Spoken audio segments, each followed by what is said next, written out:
for entry opportunity in 4 hours. Now we have looked at weekly, we have looked at daily, then we need 4 hours, and then we'll lastly come to 15 minutes to look for point of entry.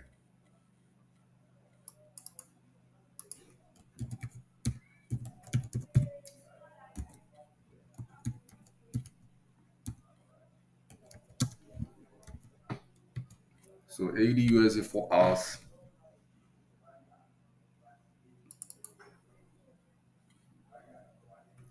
These are most current higher low. So price try to swing here from August, lower low, lower high, lower low, lower high, before the new bearish lower low. So let's look at here. We have a umbilical structure from this level, and we want to use this to guide ourselves.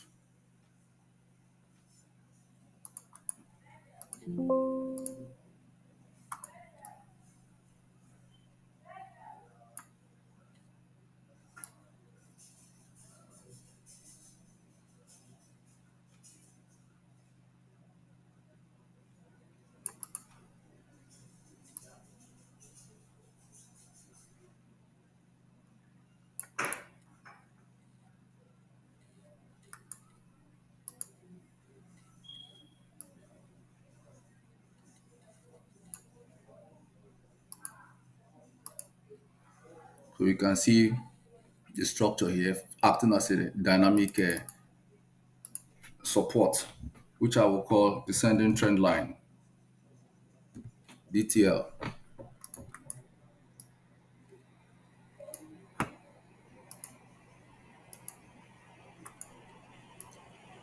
And after break of structure, price returns here on demand, returns here on demand, returns here again on demand.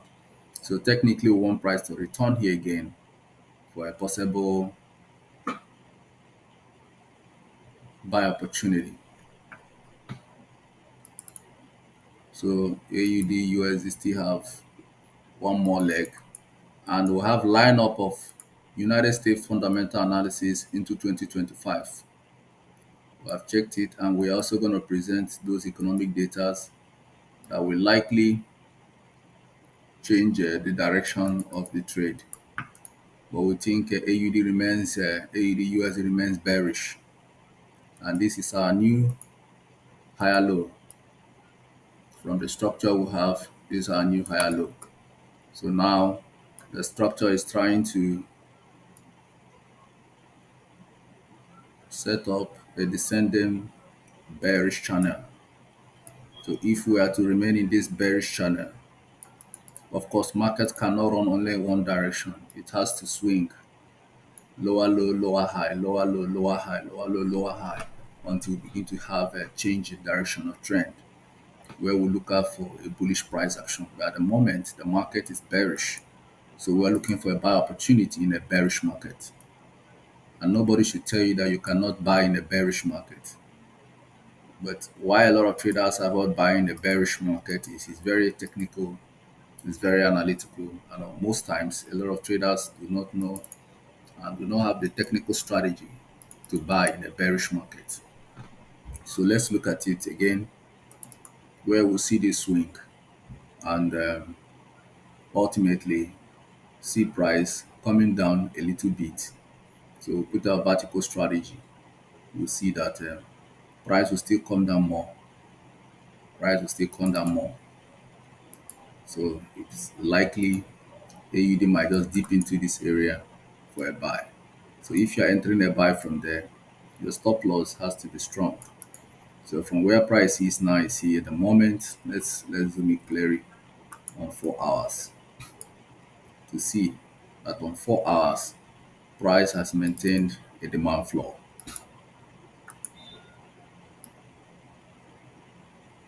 This is the week. Let's take this out.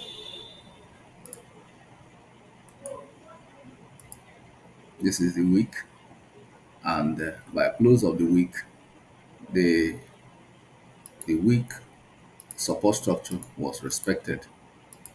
But when we look at it, we'll see that the body from line chart has been broken.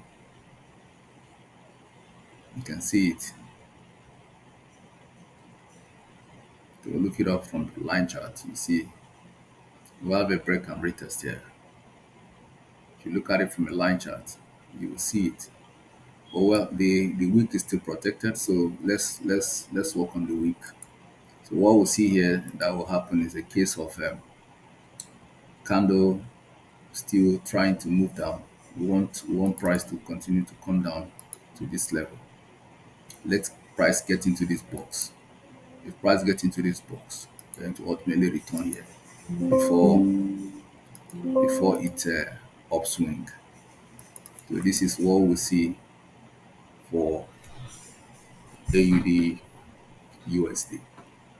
So at the moment, let's look at other descending structures on 4 hours that might likely have here a descending structure.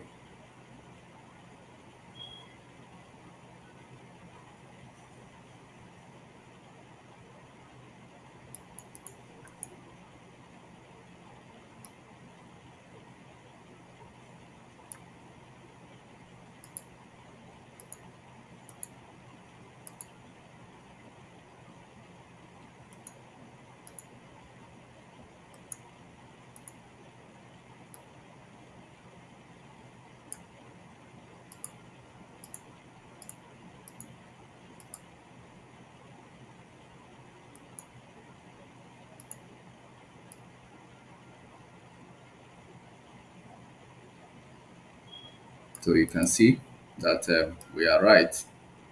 After cloning the roof, we're going to change the color to black. So I want price to ultimately come to this level. So price will dip itself into this level for a buy. So yes, so we expect a dip, a little dip into this area. So most likely that on 4 hours we are seeing that yes, 0.62008 is good for a buy, but you can have a pullback. So let's keep our mind open that price might pull us back into this level where we'll have a potential liquidity grab, and finally price will might begin to make its way up. So at this level, I expect a strong bullish reaction. So this is my buy zone. So Sydney Open, even if you get into a buy, the weekly candle will close in a buy. This is what we'll see for AUD USD on 4 hours. Shall we FSO?